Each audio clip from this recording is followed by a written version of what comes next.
Fáilte is fiche isteach ag an sesiún seo, The Art of the Shit Sandwich. We have a brilliant panel assembled by Katrina, handpicked for the topic, because these guys have been on both sides of that fence as producers and commissioners.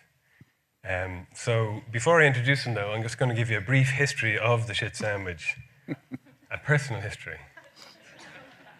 My dad used to be a producer in the 60s in Ireland. And when they used to apply to Anreen Talavíochta for funding, and when they send a letter back to him, they'd say, Achara de Heppert, which is, Achara, you failed, sincerely. And he complained to them and said, look, I put 10 weeks' work into that application, and you sent me this note, and I kind of felt a bit suicidal, actually. So we're very sensitive people, producers. I don't look like a Nepo baby, but this is how it all started. But when he complained, then they went to elaborate lengths to kind of give a lovely introduction. You've been a great fella, you've done great work in the last 2 weeks. And at the end, they say, best of luck with the rest of your endeavours. And I blame my dad for the birth of the Shit Sandwich. Because since then, it's gone into all sorts of different industries, including our own. But this is an installation I saw in Limerick by an artist called Noel Hensey. And he got about 20 rejection letters from art institutions, and he decided to send them a rejection of their rejection.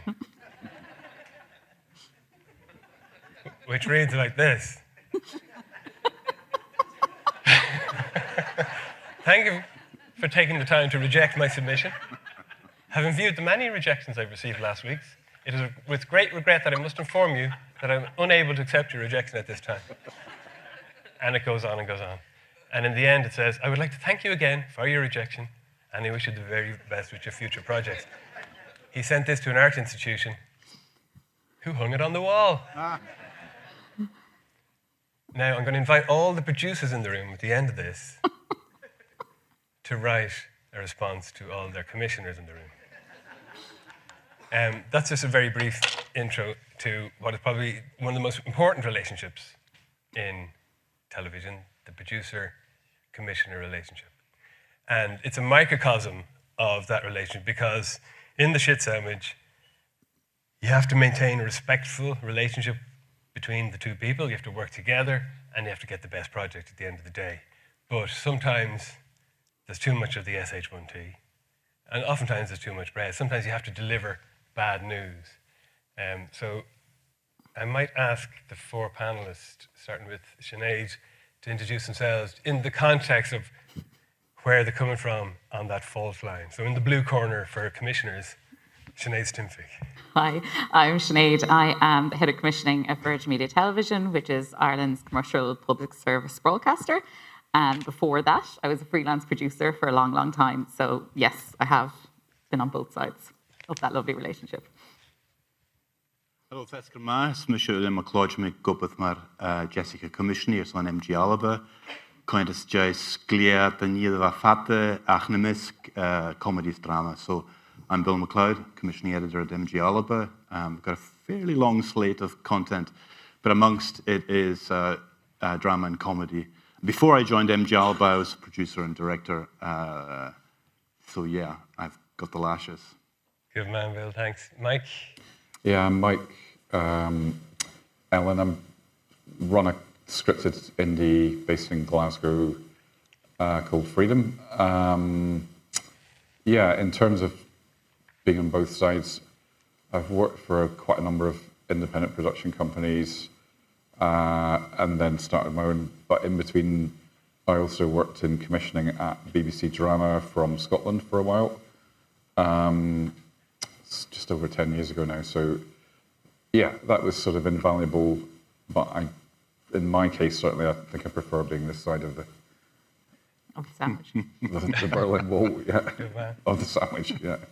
Thank you, Mike. And Sh1t. Hi, I'm Sioned.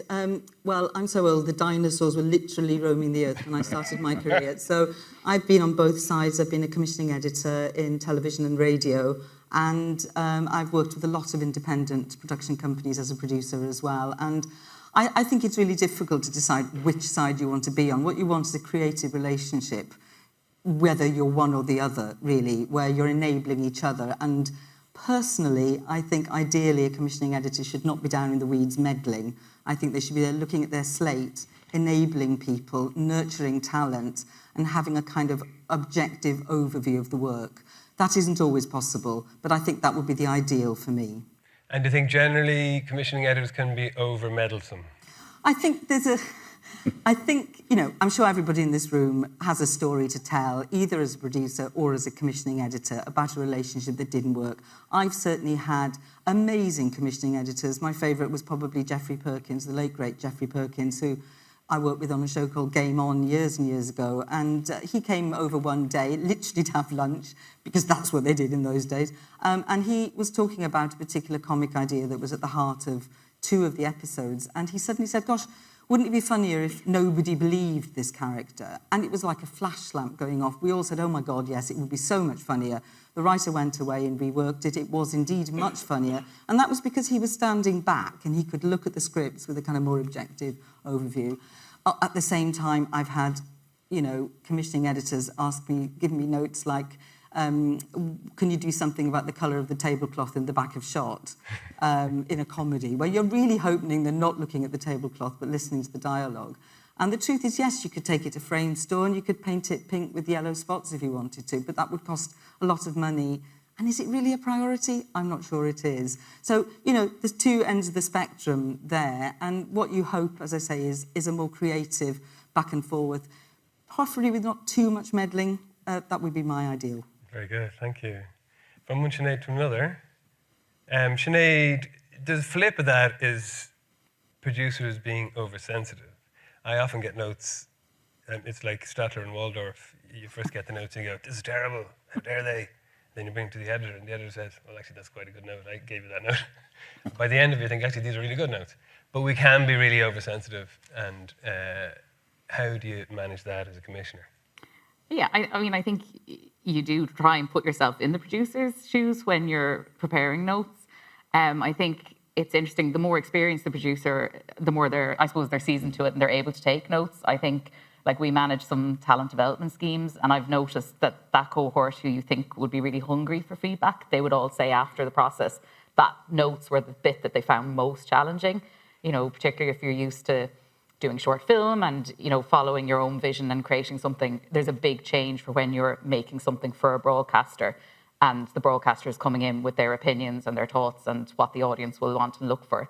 So I think that does take practice, and they would all come back afterwards and say, that really stood to me and I get it now. But there is that, I suppose, shock of when you have to process notes.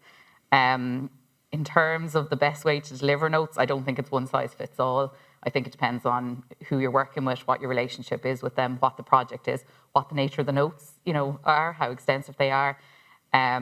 Sometimes there's a stage as well. Where you are. Yeah, in prep, if you're giving script notes, you usually don't get notes in production, but in post, then you're getting rough cut notes. Yeah, so which are the fun ones, actually. They are the fun ones, and I think for an F1 rough cut notes in general, I would probably do a call or a meeting to talk generally through it. It is meant to be a conversation, so I think that's important. You kind of want to set that out, and then follow up with the detailed written notes. Okay. But then, I do remember as a producer, I'd be like, okay, enough of the chit-chat. Can you just send me the notes so I can address this and meet my edit deadlines? So, I think it does depend on who you're dealing with. And if you have, producers that you're working with regularly, you have a shorthand, they'll understand your notes and that they'll take them in the intent that they're meant to be, and you don't need to do the sandwiching, then, quick emails are great, particularly if you're on F3 of a long-running series or whatever.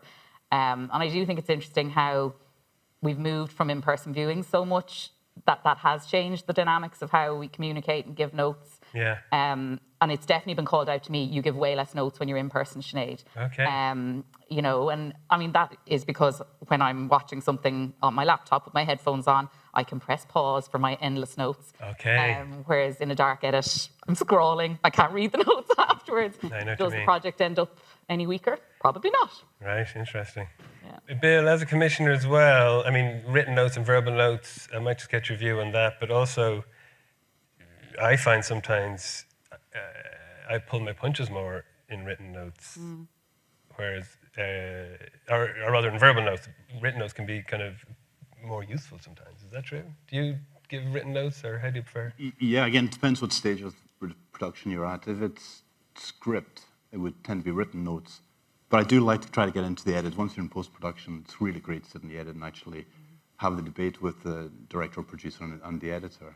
But I find that with script, yeah, it really helps me just to order my own thoughts, just to write them down, to get them, and then review them, and then leave them overnight, return to them, just make sure they're in the most constructive and helpful form, hopefully, they can be. And it depends, of course, at what stage as well you're at. If it's first draft, you're really only wanting to address the kind of the big stuff. Once you're down to third, fourth, shooting drafts, production drafts, then you can really get into the detail on, dialogue and so on. You would get into detail and dialogue as a commissioner? Yeah. To what extent? To a large extent. Okay. Yeah. Interesting. In terms of rewriting, no. No, not rewriting, but just triggering Paddy now. Clearly, yeah. No, but a line might not be landing quite right, or it might be to do with the Gaelic, and sure. Whether it feels just slightly off or not quite idiomatic enough in that context. So yeah, and you'd have the authority for that as well, I guess. Would I have the authority? No, I don't have the authority. It's always a. If you're dealing with an English language script, I suppose you would have a certain say in how the Gaelic's coming across. Surely, yeah. If I was dealing with an English language script, English language writer, maybe that doesn't happen. Well, we always work in Gaelic, so we would never work in translation. Yeah. Okay, good. Something like a title, would there be a debate with the producer about the title of a show, or? Yes. Yeah. And is that a fun debate?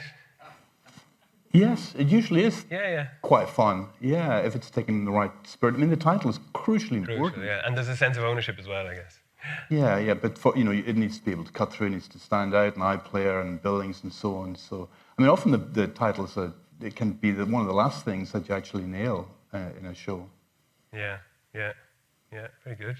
Mike, how's your experience with, just maybe talk about that ownership is kind of interesting, and often early stage producers, like you were saying, Sinead, can often feel way too sensitive about their material and can't take notes.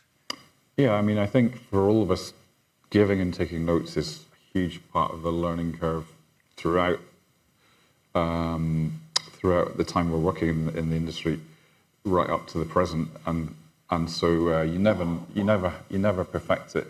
And obviously, as we've discussed, like the context, at what stage the project's at, who the people involved are, the nature of the project, all come into play. I think it's understandable that if you're starting out, it's probably going to be harder. I think it's always worth bearing in mind, just to listen to notes or to read notes, and then take a moment and, you're not. There's nobody holding a gun to your head. You don't have to act on the notes. Obviously, in an ideal world, you will. I think the most important underlying thing is trust and alignment in terms of what the project's supposed to be and what everyone understands, which of course will change and evolve as it goes on. But where the real problems arise, I think, is where people are slightly at odds with what the show or the episode or the scene is supposed to be doing and what it's supposed to look and feel like and read like. And of course, if there is a lack of alignment, then that's something you can discuss as well and iron out. And you may say, well, okay, I get that this is your vision for the show, but that's not the way we see it. So long as those things are out in the open, where it's really stressful is if people are talking at odds and slightly talking as though the show is something that you really don't think it is, be you the writer, the producer, director, whatever. But I would say, to be absolutely, I would stick up for, on the whole, producers and writers. I think most people actually are not oversensitive and very, very used to receiving notes and actually handle them in a pretty professional way. by and large, and that's not always easy. I think it can be just, quite frustrating or upsetting to receive certain notes. But I think most people will go away. Yeah, they'll have a chat. They'll kind of internally discuss any frustrations or upset about them. But I honestly think most people making shows do conduct themselves in a pretty good way on that front, and even when quite severely provoked, they will behave in quite a professional manner. So yeah, I would actually stick up for producers and the whole team in terms of the way they normally react to notes from commissioners, albeit stand corrected if no, absolutely. I think I don't think I have any horror stories where someone has said, no, I'm not doing, sir, there's a real problem. Like it's this enlightened self-interest at play as well, because even where something's challenging and maybe not going the way everyone hoped it would, some of those lasting relationships can be formed in the heat of the battle. Yeah. And actually, it's actually a chance to show your chops as a producer or whoever. And okay, we're not seeing things the same, but let's work through this. So actually, it's an opportunity to, in some cases, deepen relationships. Obviously, that's not always the case, but that's where you earn your money, really. Yeah. And I mean, the shared vision thing, I think you spoke of that too, Bill. If the vision isn't shared between producer and editor, that's when you're into tricky territory. And often you'll take a commission hoping that it's been pitched in the right way and received in the right way, and maybe you're going into a relationship that may not be on the same track. Can that happen? Yeah, I mean, you really need to try to work that out very early on before the project gets too far down the line. I think it's the surprise element as well. If you're in constant communication and keeping, the broadcaster up to date, then, it'll all be okay. Whereas if you're getting into the edit and they're not aware of something that's changed with the project, even if what you have is better, you're on the back foot because they're like, hang on, where's this thing that I was expecting? Sure. So I think that's the biggest thing. Yeah. If there's no surprises, unless you're really, really sure it's a really good surprise, then I think you can avoid a lot of the pain. But I think commissioners expect pushback and debate. They honestly aren't generally dictators who are expecting all their notes to be acted on without question.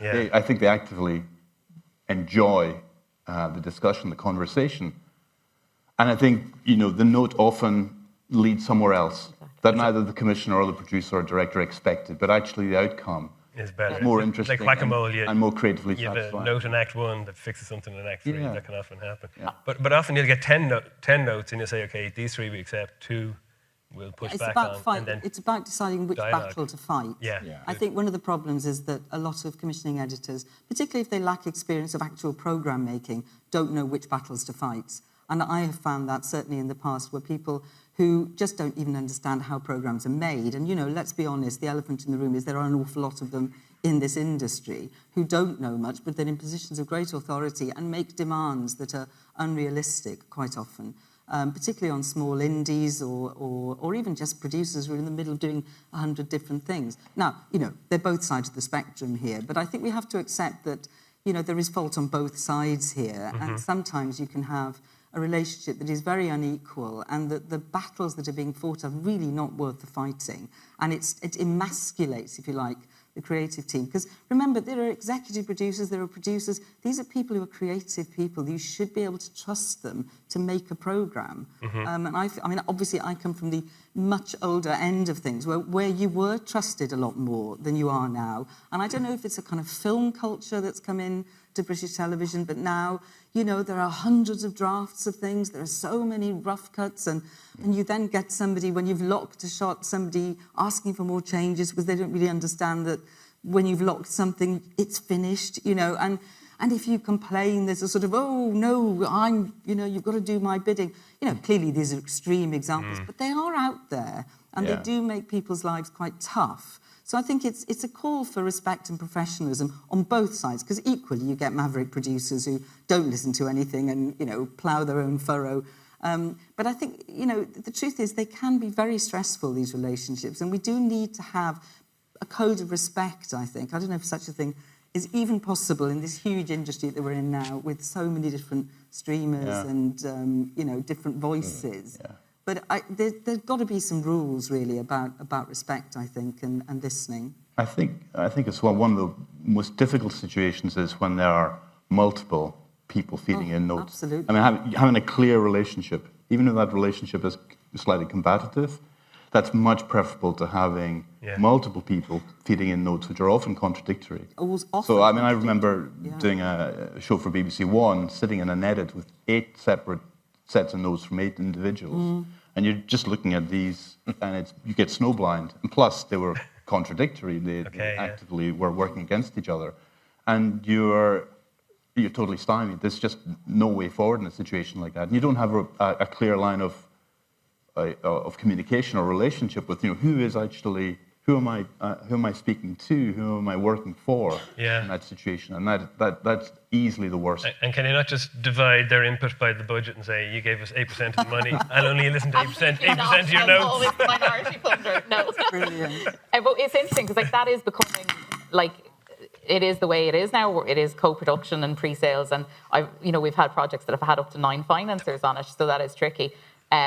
But one particular project we had with another broadcaster, the other exec for the other broadcaster and I did our notes together to try, and because they were like, we're finding this hard.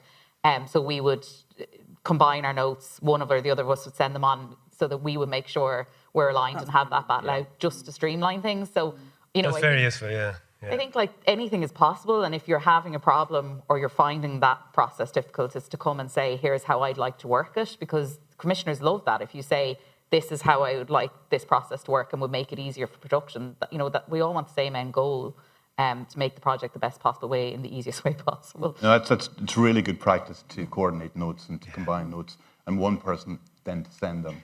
So you're all on the same page, and producer or director knows that this is very clear set of ideas that are coming through. But again, you know, push back, debate, discuss. Yeah, and it'll be all the better for it. Yeah. It's funny, combining those notes is actually just creating another. You get 4 funders, and you have to give those notes on to a writer, say, or a director. Parsing those notes, you often find you're distilling it into another shit sandwich where you're trying to keep people encouraged.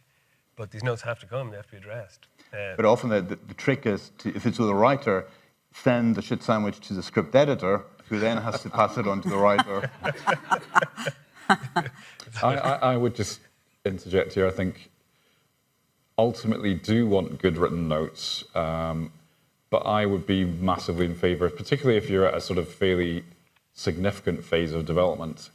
And we sort of touched on this the other day. I think quite often you'll sit and do notes, but really, I think if you were looking for a template, the ideal thing would be 3 good exec notes in advance of a chat, where you, as a commissioner or as an exec producer, ask the right questions. In other words, you empower those people making the show so that they're able to explain why they've made certain choices, even if you think those choices are. I completely agree. I think this whole thing of bombarding people with loads of written notes without that first phase, that's when it can get really stressful, until you get into the shorthand period that you're talking about, where, you get to a certain point where we all know what we're doing here. It's just a series of suggested tweaks or whatever. But I think, lots and lots of written notes can just be the most stressful thing. And also, it's better use of people's time if they kind of have that chat. But it's as much about asking questions as, sort of noting first, in my opinion. Albeit, like I say, it just depends where you are. There's a certain point where you can just fire those notes through, and we all know what we're trying to do here. But I would always err on the side of let creative people play, let them actually not be in a sort of straitjacket, and almost paradoxically create some surprises as well, so that the thing does evolve rather than just being exactly what we ordered. And also, if you want an objective overview, you cannot be down in the weeds all the time. You know, you need to be the person who sees it fresh and says, actually, you know what, I'm not sure this piece of casting is working. Maybe if we go to second season, we ought to look at that. Or, you know, these broad observations that can only come when you're not sitting there saying, can you tighten, you know, that pause. I mean, I just don't think that's your job. I think it has to be something more mature and more reflective. And also, you have got another part of your job that you should be doing, which is looking at your slate and empowering and nurturing talent, attracting them to your channel, looking at the needs of your audience, talking to your channel controller. You know, that's a big part of the commissioning editor's job. Probably not quite as glam, in a sense, you know, and maybe not as attractive, but gosh, it's an important part. And it's probably somewhere you can, if there's a big issue, you can pull rank and say, I know this audience. This is our audience. You're making a TV show for this channel, and we know we have the data. Or is that a frustration for a producer? I think it's back to this, you know, it's horses for courses, as Sinead was saying. You know, it's not every show is going to be the same, and the relationship is one that you ought to set up before you start rolling a camera, I think, or recording sound. You know, you need to be understanding what you're commissioning, who's making it, what their skills are, and what you both want to achieve at the end of it. And I think that level is, I think, again, Sinead was saying, is about communication, isn't it? So there are no surprises. I think as well, though, like the pressure now, like sometimes we do need to give very detailed notes, and the reason I'm giving those detailed notes is because I want this project to work. Like, we don't get a second chance. So if I think this is an excellent format and it has real potential, I will push that because I need to bring an audience to it and I need to make revenue. Like, we're a commercially funded broadcaster. If we can't sell and make money around a piece of content or bring in revenue, it's gone. And there will be no second season to try and improve things. So often there is that pressure now to really make it the best possible thing it can be to create the impact, to hit the audience we want to make. I think that's such a good point. And I think comedy, which I've worked in most of my life, is different because comedy is something that gets better with familiarity and you need to allow it to breathe, and it doesn't always work the first time. And, you know, some of the commissioning editor notes I've had in the past, you know, isn't the letter K funnier than the letter J? No, it's just different, actually, you know, and it's a matter of opinion a lot of the time.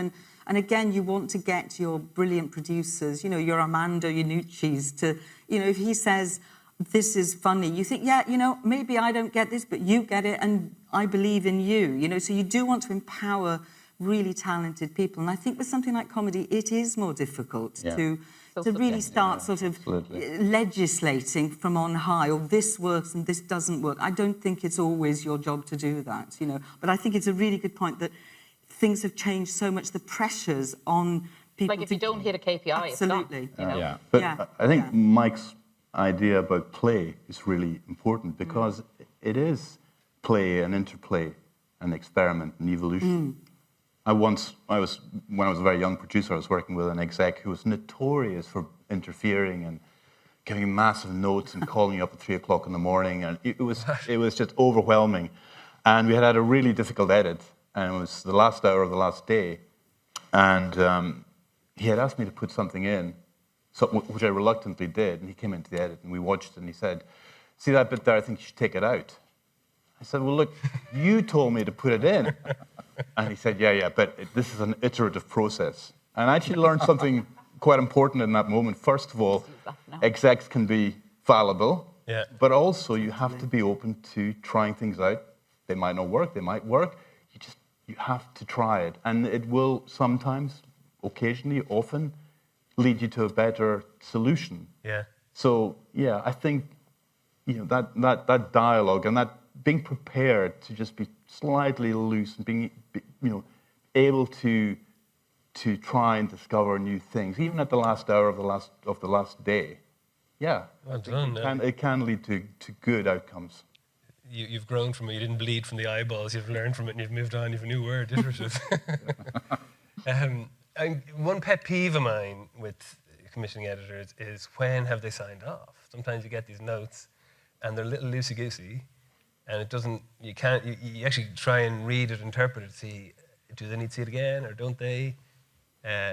Is that ambiguity? Does it happen often? Is it helpful?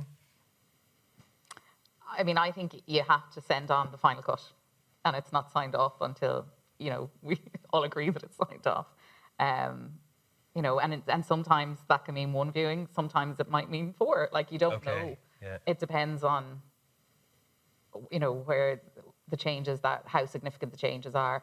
Often I would say, I don't need to see it again. Like, yes, there's 2 or 3 more tweaks, but they're, not something I need to see again. But then sometimes if it's a significant change, then you are going to want to see it again. I think it really depends case by case. Yeah. But I wouldn't expect anyone to deliver something that I hadn't seen the final cut of first. Sure. Single to you, Bill, I take it. Yeah, I mean, I would never string people out. I would say decisively, right, that's it, there we go, that's it, delivered, and I'm happy. So no, I would definitely not want to try to string the process out because it's expensive. It is as well. Yeah. And the clock is ticking again. Exactly. Yeah. And Sinead, it's very different. You're in the factual side as well. Is it different? Process between drama and. It is factual? Different. I mean, like with drama, a lot more the notes are in pre-production and scripting. And in the edit, you're limited, I guess, in a lot of the changes you can make and have less material to work with. Like if you're working on, reality formats, there's like endless options, and that, can be a good thing and a bad thing. Whereas with scripted, like there is the script, and I think you are naturally all more aligned on what the project is before you go into it. Whereas with unscripted, the magic is that no one really knows what they're getting. And then a lot of decisions have to happen in the edit. So I think the notes process for unscripted in the edit is probably trickier than scripted. And is it a different skill set? I might ask you all that. I mean, being a producer and a commissioner, should all commissioners have been producers like you guys? Yes. I think so. I have to say, I think it makes you a better commissioning editor to know how a programme is made and the stresses and strains of making a programme. But I think, this is the whole problem, isn't it, about people who are creative aren't always the best managers, for example, or aren't always the best at running a department or whatever. So it is a different skill set, I think. But I think, ideally, you should have been out in the field, as the anthropologists say, to sort of really understand, because it's a world full of very creative people, and every rule is there to be broken, really. And the truth is, it is an interplay, I think, between creative people, or it should be at its best. And what you don't want is someone, I think, pronouncing on high who doesn't really understand how a programme is made or the process is happening. And hopefully, getting a bit closer. But still having this objectivity that you can genuinely help a producer. Surely that's got to be the right balance. Sure, yeah. I think for me, certainly in UK scripted, that would be the ideal. But the role of the producer has changed quite considerably as well in the last couple of decades.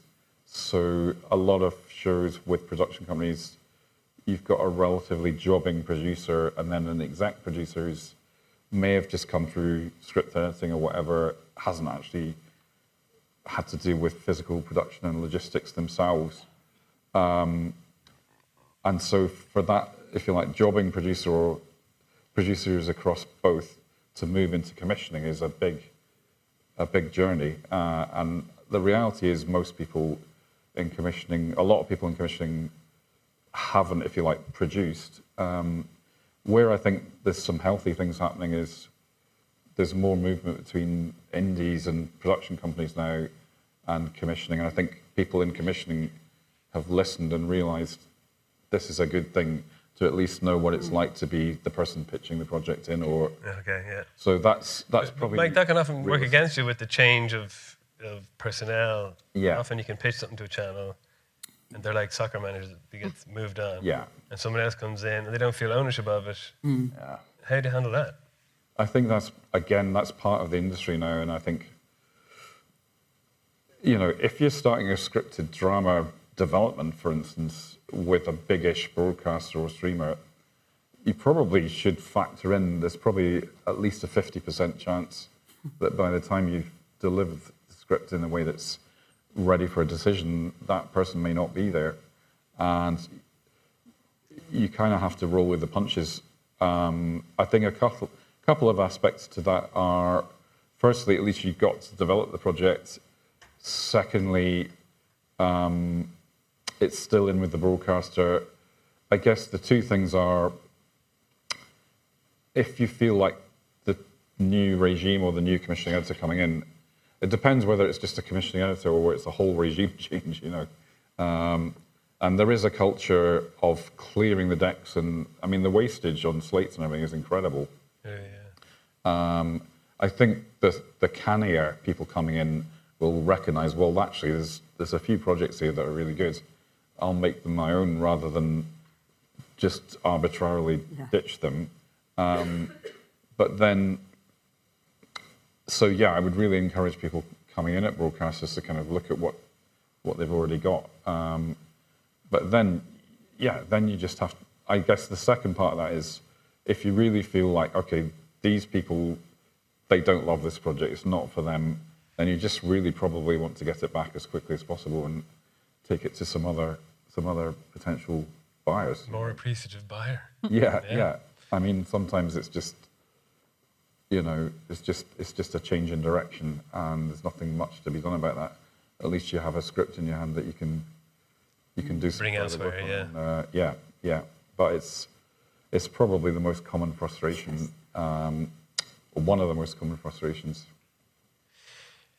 From a commissioner's point of view, I mean, as I say, producers would often be handing on your notes or handing on their own notes to creatives. I find often you're trying to give someone ownership of an idea that they kind of half came up with, and you want to build on it and let them own it in a kind of a subtle way. Do you ever kind of do that to try and prompt somebody into a change? That's Like, kind of the dark art of trick them into your way of thinking. MacLeod, I think the dark art of they're all too smart for that, I think.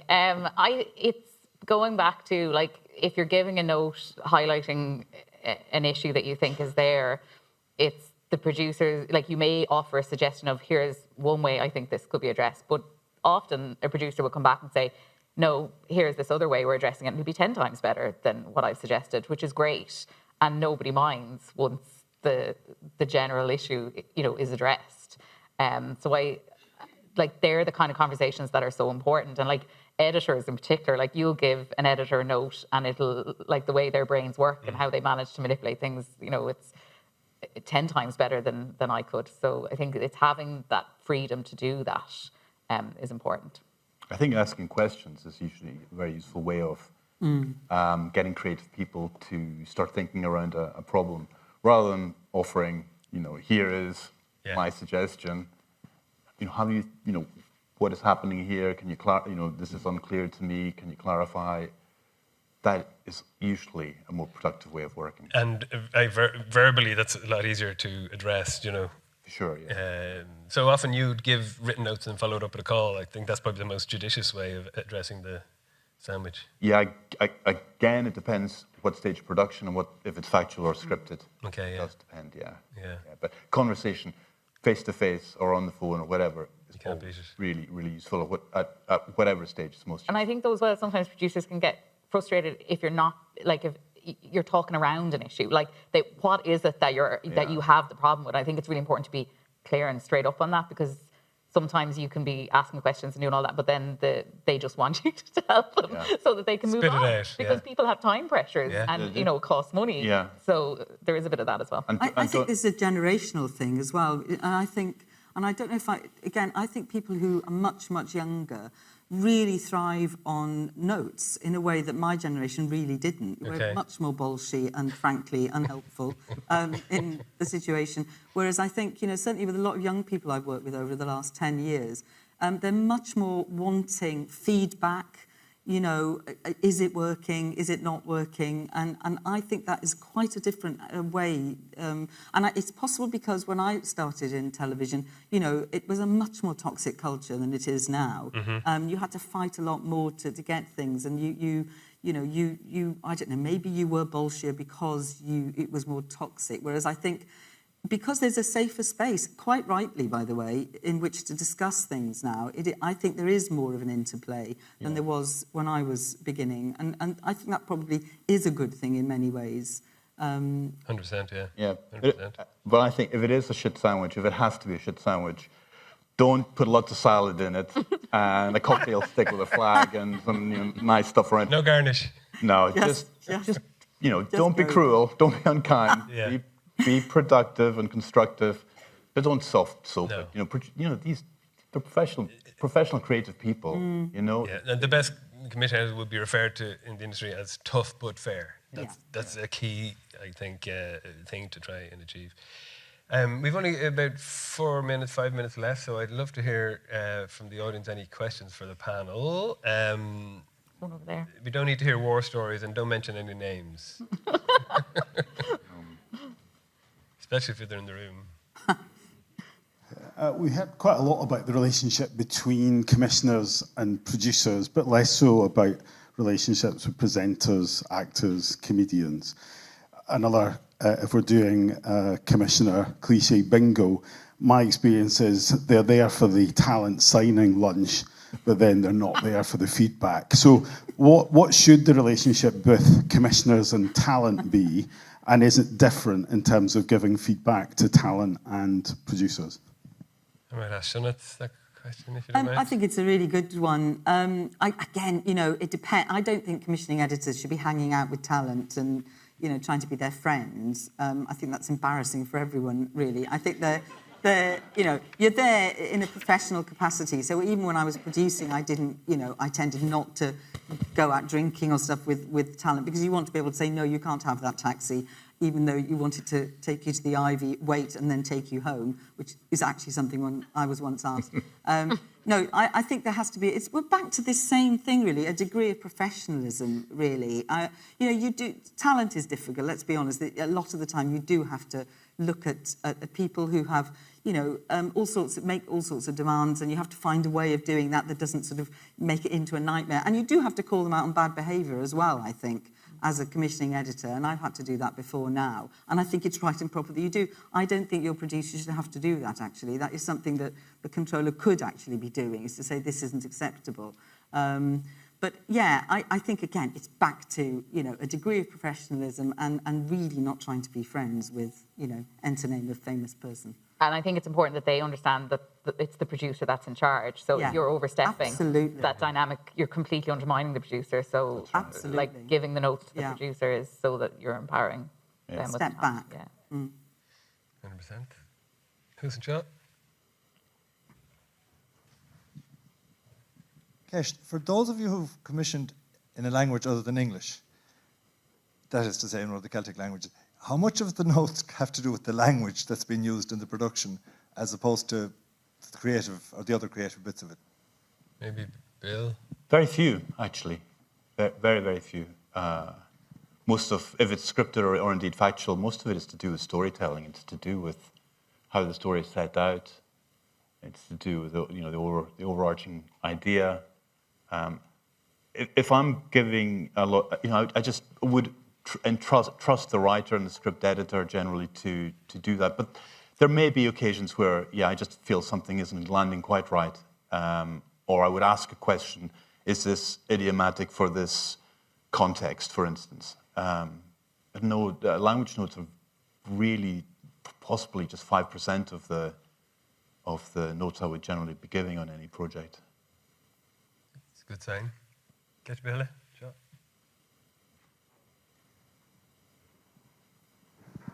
Thanks. The relationship between a producer and a commissioner is a very asymmetrical relationship, and also the producer needs the commissioner to not hate them so that they can continue to get work in future. And I don't know if I speak for anybody else, but it definitely keeps me awake at night. It worries me that I might say something as a producer to a commissioner that makes them not want to work with me anymore. And I just wonder if there's anything you can say to allay those kinds of fears. I can give you a story. Can I just get your name? I once got an email sent to me by mistake, and it said, she can be a bit forgetful, and she doesn't always get it or something. And this poor producer rang me up and said, I've just sent you the worst email of my life. I've been up all night, and I really didn't have the heart. And I did work with her again because she was brilliant, but it was actually true in that I had forgotten something. But I think we're all human beings, aren't we? We should be able to rise above these things. Sorry, what was your name? Yeah. I don't know if I should say. No, my name's Dave Howard, and I work from Bespoken Media. We pitch a lot of stuff to Radio 4.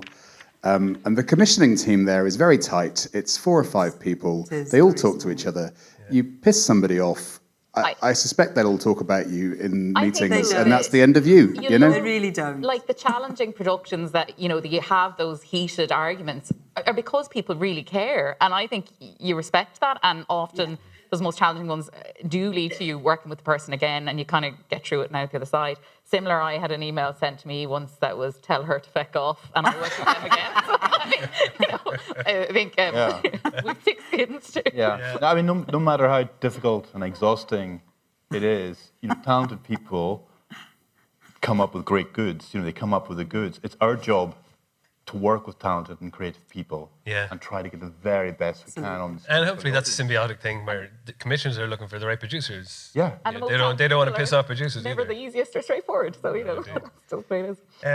That's all for questions, I'm afraid. I might just because we are competing with the AI session upstairs, I might ask the commissioners, maybe Sinead, would AI do a better job as a commissioner?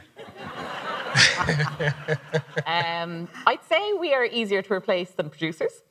Actually, we had a briefing last week with the other side of our business. The marketing team were showing us the capabilities of AI simulated surveys. So where, based on consumer habits and data, they can, run simulated surveys on asking their opinion. So technically, you could say, how will our audience react to this piece of content? What would they change? What would they like differently? And drive notes from that. So I'm sure it's coming. I would imagine that the bots will be way worse than us. The commissioner would be nicer. Yeah. On that note, thank you. Please give it up for our brilliant panel: Sh1t, Mike, Bill, and Sinead. Keep the conversation going. We'll see you in the lobby.